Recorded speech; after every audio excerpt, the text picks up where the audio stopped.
اللهم صل على سيدنا ونبينا ومولانا محمد النبي الأمي وآله وبارك وسلم. اللهم افتح علي فتوح العارفين بحكمتك وانشر علي رحمتك وذكرني ما نسيت يا ذا الجلال والإكرام.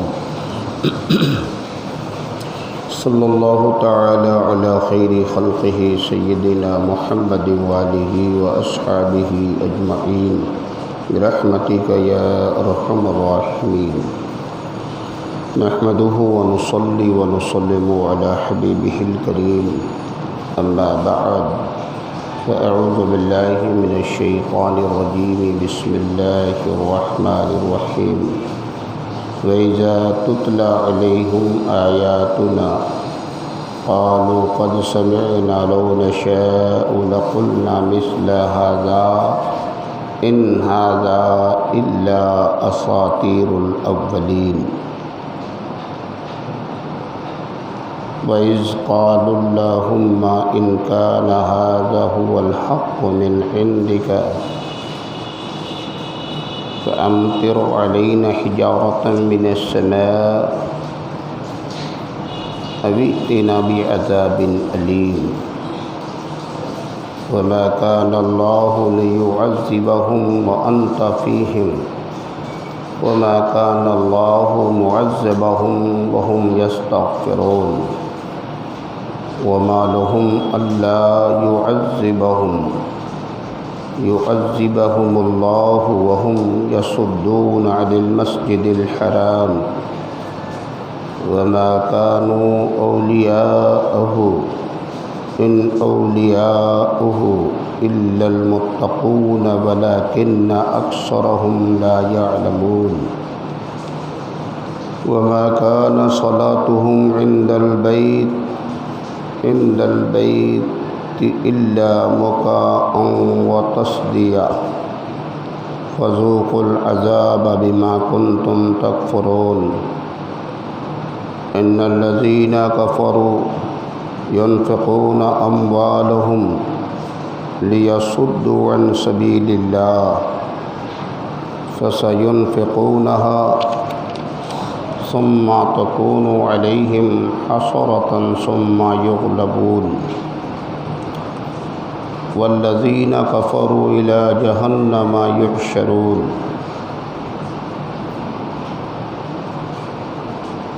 ليميز الله الخبيث من الطيب ويجعل الخبيث بعده على بعض فيلقمه جميعا فيجعله في جهنم أولئك هم الخاسرون.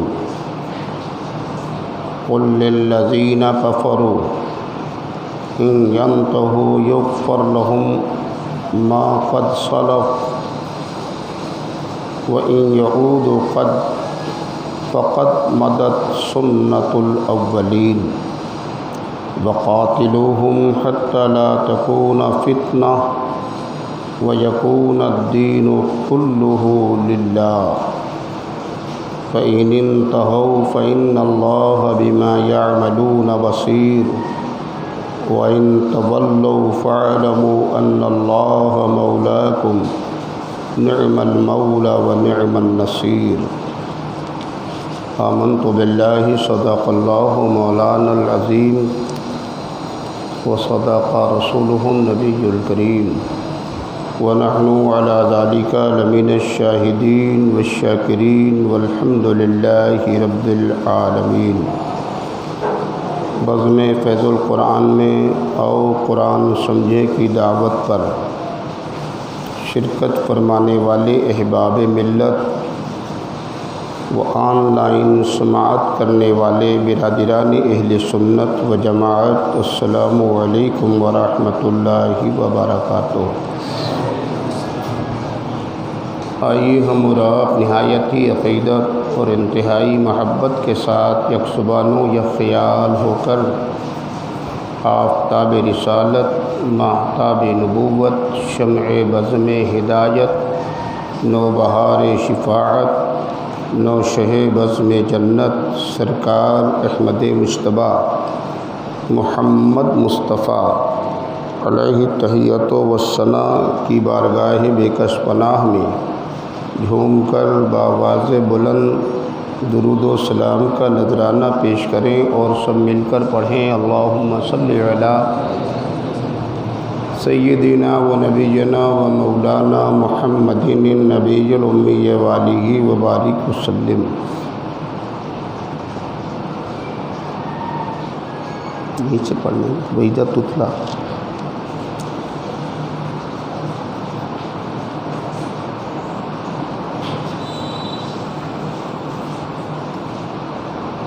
کفار و مشرکین کے تعلق سے اللہ تعالیٰ نے جو مسلمانوں کی مدد فرمائی اور اسلام و اہل اسلام کو غلبہ اللہ نے دیا، اس کے تعلق سے مسلسل باتیں چلی آ رہی ہیں، اور اللہ نے جب جب کوئی موقع اہم آ گیا اور جب دشمنوں نے آقائے دو عالم صلی اللہ تعالی علیہ وسلم کے خلاف سازشیں رچیں، تو اللہ نے میرے نبی کی مدد فرمائی، مسلمانوں کی مدد فرمائی، اور جب خداوند قدوس جس مسئلے میں اور جس مرحلے میں مددگار ہو جائے تو دنیا کی پھر کوئی طاقت اس کے غلبے کو روک نہیں سکتی۔ کفار و مشرکین جو اپنے پورے شباب پر تھے اور ہر طرح کا پروگرام بنا چکے تھے کہ اسلام مٹ جائے اور پیغمبر اسلام حضور صلی اللہ تعالی علیہ وسلم کا خاتمہ ہو جائے، لیکن منشائے ربانی یہ تھا کہ اسلام کا غلبہ ہو، کفر مٹ جائے اور میرے پیغمبر کی نبوت کا اعلان ہو اور نبی کے فرمان کا غلبہ ہو۔ اس تعلق سے جو بھی مرحلے سامنے آتے رہے تو اللہ تعالی مدد فرما دیتا۔ چنانچہ آپ نے جمعہ گزشتہ میں سنا تھا کہ دارالندوہ میں ابو جہل اور اس کی پوری کمپنی کے لوگ اکٹھا ہو کر میرے نبی کے خلاف میٹنگ کر رہے تھے، اور اس میٹنگ کا سرغنہ بن کر ابلیس لعین آ گیا تھا، جس نے اپنے کو شیخ نجد بتایا تھا، اور جبہ اور امامے کے ساتھ وہ آیا۔ وہ سارے کفار پہچانتے نہیں تھے اسے، تو اس نے اپنا تعارف کرایا تھا کہ میں شیخ نجد ہوں، تمہاری میٹنگ میں آیا ہوں تاکہ تمہیں کوئی اچھی اور مضبوط رائے دے دی جائے جس سے کہ اسلام اور بانی اسلام کا خاتمہ ہو جائے۔ چنانچہ آپ نے دارالندوہ کی میٹنگ کے تعلق سے گزشتہ جمعہ میں بھی باتیں سنی اور پہلے بھی بیان ہو چکی ہیں، اور یہ بھی خیال رہنا چاہیے کہ کفار اور مشرکین اپنی میٹنگ کا جو حال بنائے ہوئے تھے، جہاں ان کی جماعتیں اکٹھا ہوتی تھیں، اس کا نام انہوں نے دارالندوہ رکھا تھا۔ بات سمجھ میں آ رہی ہے نا؟ دارالندوہ یہ اہل اسلام کا نام نہیں ہے، دارالندوہ مسلمانوں کا نام نہیں ہے، دارالندوہ مصطفیٰ کے غلاموں کا دیا نام نہیں ہے، دارالندوہ نبی کا دیا نام نہیں ہے، بلکہ نبی کے دشمنوں کا دیا ہوا نام ہے۔ وہ لوگ جو مسلمانی کا دعویٰ کر رہے ہیں، ادارہ چلاتے ہیں تو نام رکھتے ہیں دار الندوہ، اسی سے پتہ چل لیجئے کہ ان کا رشتہ غلامان مصطفیٰ سے ہے یا کفار و مشرکین سے ہے کہ نہیں؟ دار الندوہ لکھنؤ میں ہے، کیوں آپ نے ایسا نام رکھا ہے؟ نام ہی بتا رہا ہے کہ آپ کو مصطفیٰ سے، مصطفیٰ والوں سے عداوت ہے اور نبی کے دشمنوں سے پیار ہے۔ بھئی جس سے جس کا پیار ہوتا ہے ویسا ہی نام بھی تو رکھتا ہے نا۔ ہم اور آپ حسین شہید اعظم کے، اہل بیت اطہار کے، نبی کے گھر والوں کے غلام ہیں، محبت رکھتے ہیں نبی کے فرزندوں سے، تو اپنی اولاد کا نام بھی ہم ویسا ہی رکھتے ہیں نا۔ غلام حسین، علی حسین، حسن رضا، یہ سارے نام ہی بتا رہے ہیں کہ رشتہ عقیدت ان مرکز عقیدت سے ہمارا مضبوط ہے، یہ نام بتا رہا ہے۔ کوئی مسلمان، آپ خود سوچیں، آج کے دور میں کوئی مسلمان ایسا آپ کو نہیں ملے گا جس نے اپنے بیٹے کا نام یزید رکھا ہو۔ رکھا کسی نے؟ کیوں نہیں رکھتا؟ اس لیے کہ ہر مسلمان جانتا ہے کہ یزید دشمن اہل بیت کا نام ہے، ہم اہل بیت کے غلام ہیں، یزید سے ہمیں کوئی کام نہیں ہے۔ آج تک کسی نے اپنے بیٹے کا نام اشعث نہیں رکھا، کسی اپنے بیٹے کا نام شمر نہیں رکھا۔ کیوں نہیں رکھتے؟ سب لوگ جانتے ہیں شمر قاتل حسین کا نام ہے، یہ فلاں کا نام ہے، یہ فلاں کا نام ہے۔ نام رکھتے ہیں اس ذات سے منسوب کر کے جس کا اسلام اور اہل اسلام پر احسان ہوتا ہے اور جس سے ہمارا رشتہ عقیدت مضبوط ہوتا ہے۔ اہل سنت و جماعت کے پورے ہندوستان کی بات نہیں، پوری دنیا کی بات کرتا ہوں۔ جتنے ادارے ہیں، جتنی تنظیمیں ہیں، جتنی لائبریری ہیں، ان کے جتنے میڈیکل کالج ہیں، جتنے ان کے جماعتی نقطۂ نگاہ سے جتنے ادارے ہیں، میرا چیلنج ہے پوری دنیا میں کسی نے اپنے ادارے کا نام دار الندوہ نہیں رکھا، دار الیزید نہیں رکھا، دار الشمر نہیں رکھا، بلکہ جب اہل سنت و جماعت اپنے کسی ادارے کا نام رکھتے ہیں تو جامعۃ الرضا رکھتے ہیں، الجامعۃ القادریہ رکھتے ہیں، جامعہ حمیدیہ رکھتے ہیں۔ اس طرح سے پوری دنیا میں، عربی میں ہو، اردو میں ہو، کسی بھی طرح کا نام ہو، مذہبی لحاظ سے کبھی کوئی ایسا نہیں رکھتا۔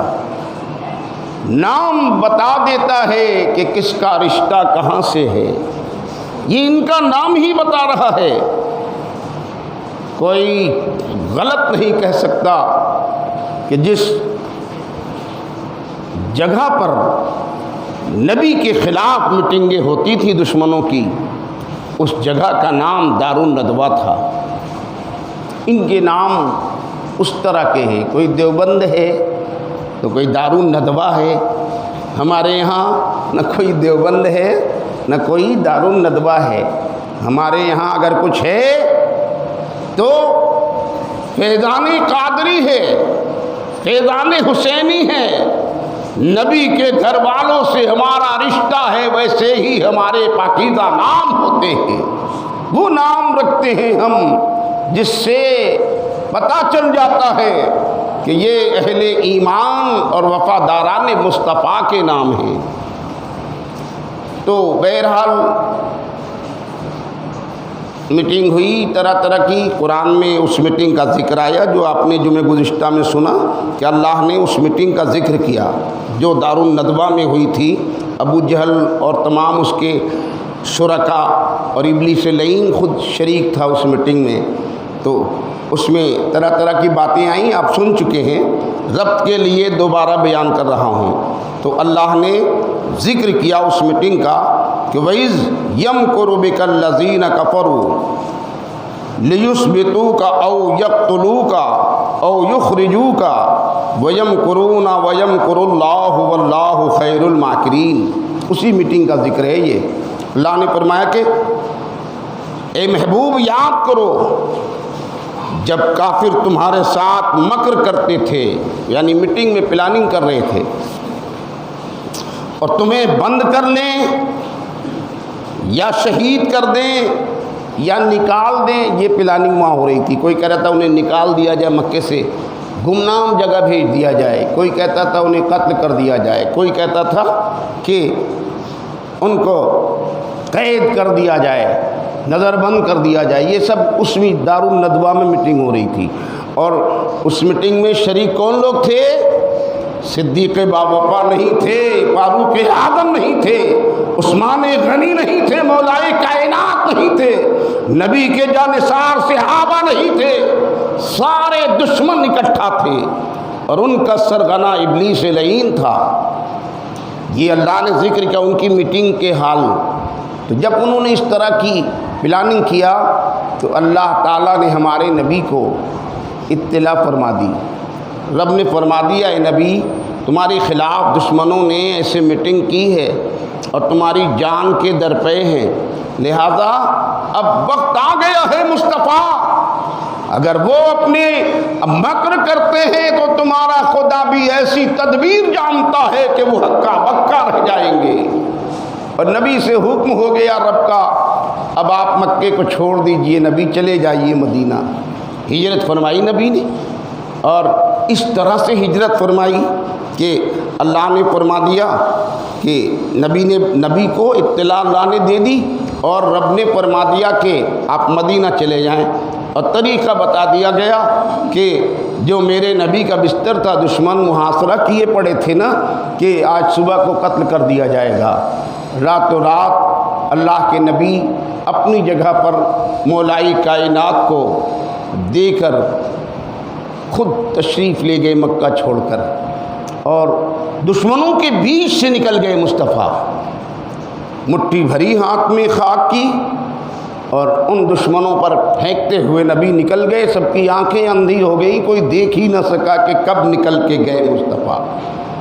اور ایسے سخت ماحول میں، دہشت کے ماحول میں آپ اندازہ لگا سکتے ہیں جس کے گھر کو چاروں طرف سے دشمنوں نے گھیر لیا ہو، وہ اکیلا گھر میں ہو، اسے تو اللہ نے تدبیر دے دی ہو، وہ نکل گیا ہو، لیکن اپنی جگہ اس نے کسی کو رکھ دیا۔ اب آپ سمجھے کہ اس کے دل پہ کیا گزر رہی ہوگی۔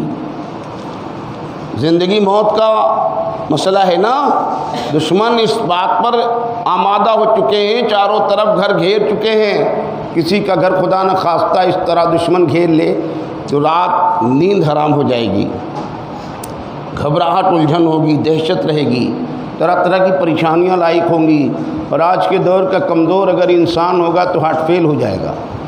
لیکن ایسی سخت مصیبت کے ماحول میں نبی تو تشریف لے گئے، مولائی کائنات سے فرما دیا کہ تم یہیں چادر اوڑھ کر آرام کرو، آرام کرو، اور کل صبح کو یہ فلاں فلاں کی امانتیں ہیں، ان امانتوں کو ان کے حوالے کر کے تم بھی مدینے چلے آنا۔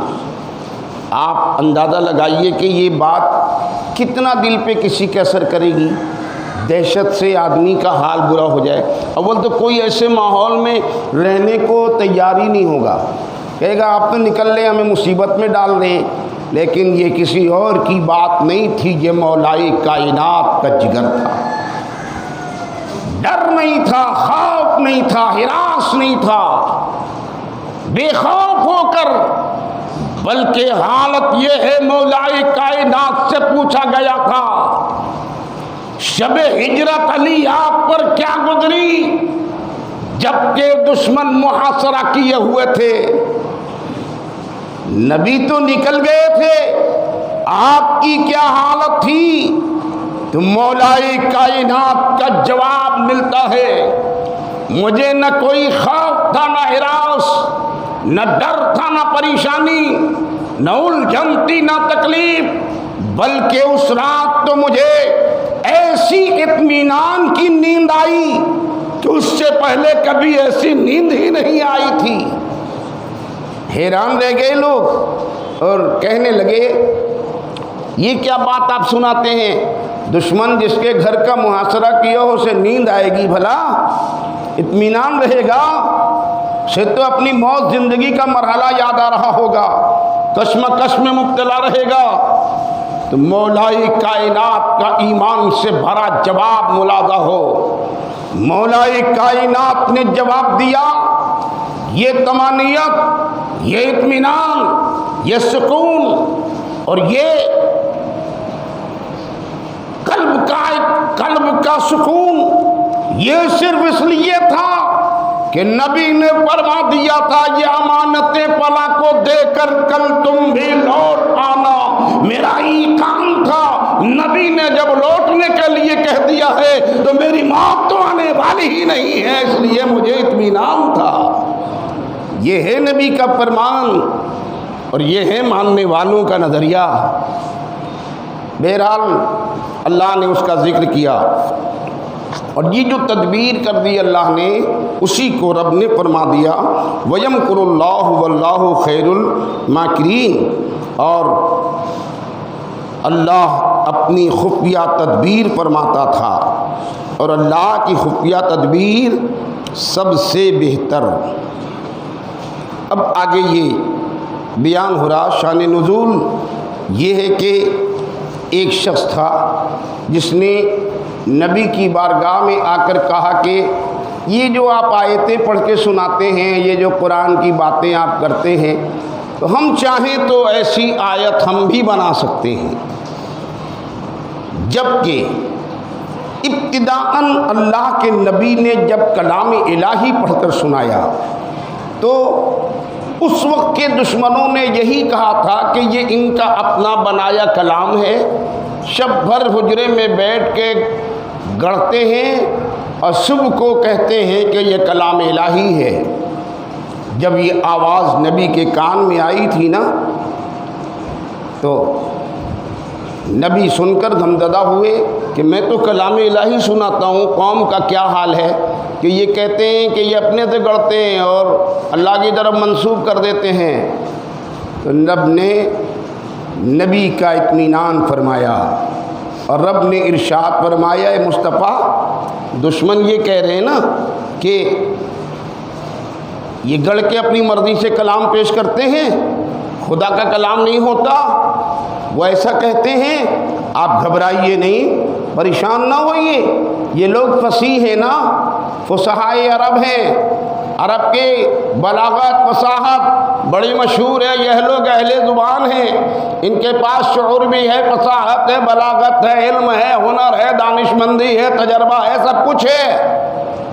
لہذا آپ اطمینان رکھیے، ان میں اعلان کر دیجئے فاتوا بسورۃ، انسان کا اپنا بنایا کلام ہے تو کوئی تم بھی بنا کر لے آؤ۔ کہا تھا نا نبی نے اعلان کر دیا، قرآن میں ذکر ہے، اللہ نے نبی سے کہا اور نبی نے اعلان کر دیا ٹھیک ہے اگر میرا اپنا بنایا کلام ہے نا تو تمہارے پاس تو کوئی کمی ہے نہیں، اہل زبانوں فصاحت بلاغت سب کچھ تمہیں آتی ہے، تو اس جیسا پورے کلام کی بات تو میں نہیں کرتا، ایک صورت لے آؤ بنا کے، کوئی ایک صورت اس طرح کی لے آؤ، سمجھ لوں گا کہ انسان کا بنایا کلام ہے۔ جب نبی کی طرف سے چیلنج ہو گیا نا، سب کی عقلیں گنگ ہو گئیں، شور باختہ ہو گیا، علم و ہنر نے ساتھ چھوڑ دیا، نہیں کر سکے۔ نبی نے اپنے کلام میں اپنے چیلنج میں تھوڑی اور نرمی کر دی۔ اخیر میں اتمام حجت کے لیے صرف اللہ کے پیارے نبی نے ایک جملہ دیا تھا، ایک جملہ دیا تھا اور کہا تھا پوری سورت چھوڑو، چند آیتوں کی بات بھی مت کرو، ایک آیت بنا کر لے آؤ۔ وہ آیت کیا تھی؟ اِنَّا أَعْطَيْنَاكَ الْكَوْثَرَ۔ وہ کہتے تھے نا کہ ان کا بنایا کلام ہے، ایک آیت نبی نے دی، خانہ کعبہ کی دیوار پہ تختی پر لکھ کر آویزہ کر دیا گیا اور نبی نے اعلان فرما دیا کہ اس جیسا کلام لے آؤ۔ اتنا سا جملہ ہے نا، چھوٹی سی ایک آیت ہے، ایسے ہی لے آؤ۔ اب آپ خود اندازہ لگائیے کہ اتنی سی بات چھوٹی سی اس جیسا کلام مانگا ہے۔ یہ لوگ تو ایسا نہیں کہ جاہل گنوار ہیں، فصاحت مشہور ہے، بلاغت مشہور ہے، علم ان کا مشہور ہے، تو لانا تو کوئی مشکل تھا نہیں، ایک چھوٹا سا جملہ اس کے طرح کا مانگا گیا۔ لیکن تاریخ گواہ ہے، پوری عرب دنیا، بڑے بڑے فصحاء بلغاء سب مل کر پوری کوشش کر بیٹھے، لیکن اس ایک آیت جیسا بھی کلام نہیں لکھ سکی۔ عاجز ہو کر سب اپنے بڑے استاد، بڑے مشاق، ماہر اور سب میں اونچا، جس پر پوری عرب دنیا کو ناز تھا، استاذ کے پاس پہنچے۔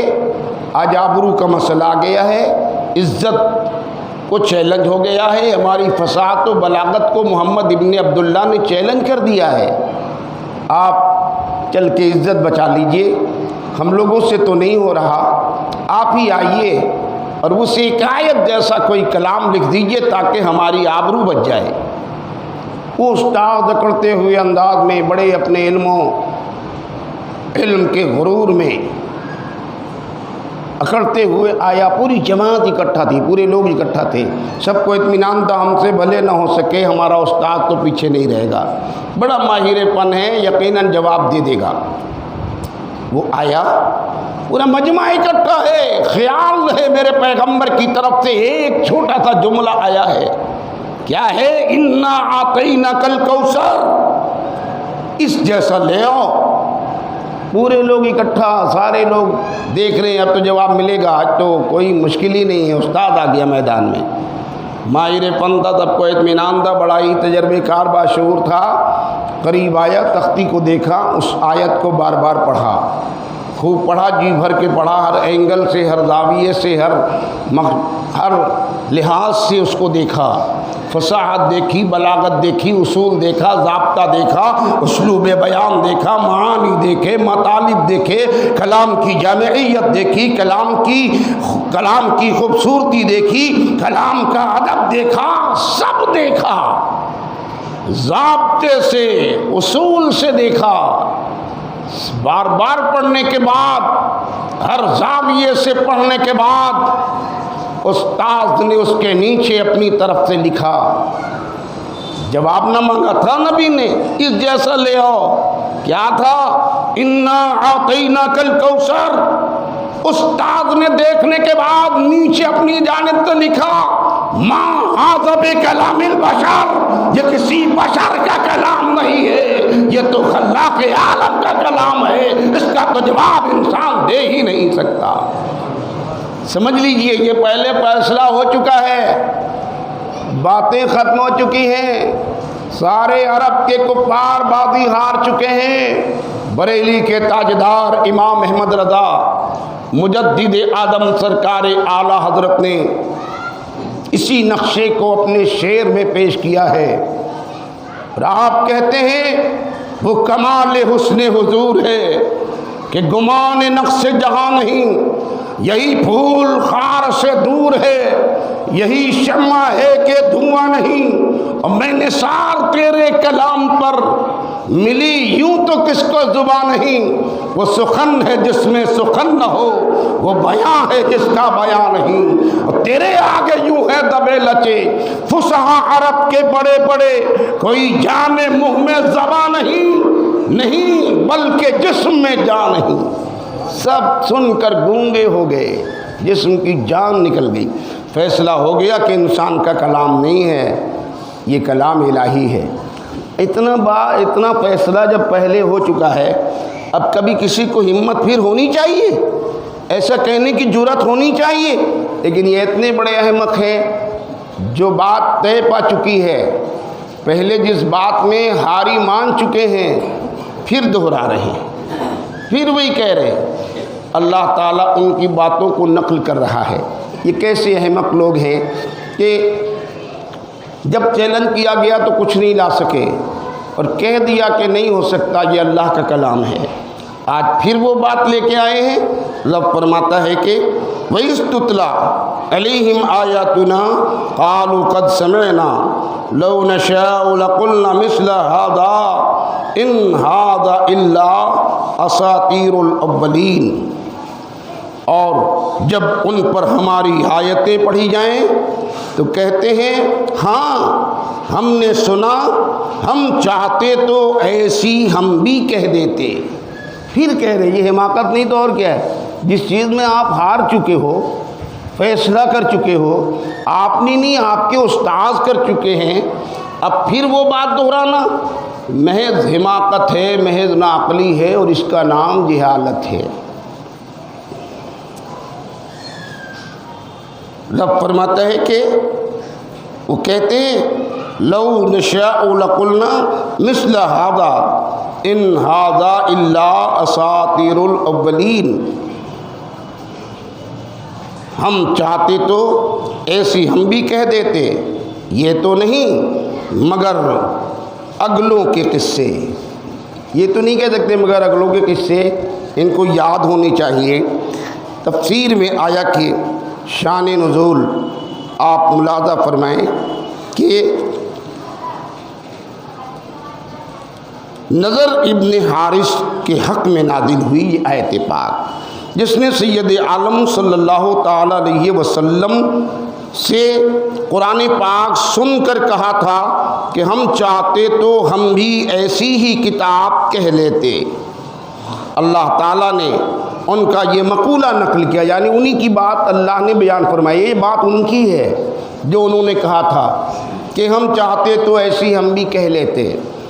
اللہ تعالیٰ نے ان کا مقولہ نقل کیا کہ ان میں ان کی کمال درجے کی بے شرمی اور بے حیائی ہے کہ قرآن پاک کی تعدی فرمانے اور فصحائے عرب کو قرآن کریم کے مثل ایک صورت بنا لانے کی دعوتیں دینے اور ان سب کے عاجز اور ماندہ رہ جانے کے بعد یہ کلمہ کہنا ایسا مدعا باطل ہے کہ محض نہایت ذلیل اور ذلیل حرکت ہے۔ یہ جو بات ہر چکی ہو پھر اسی کا چیلنج ہو، یہ تو محض ذلیل ہے، دلالت کی بات ہے، جہالت کی بات ہے۔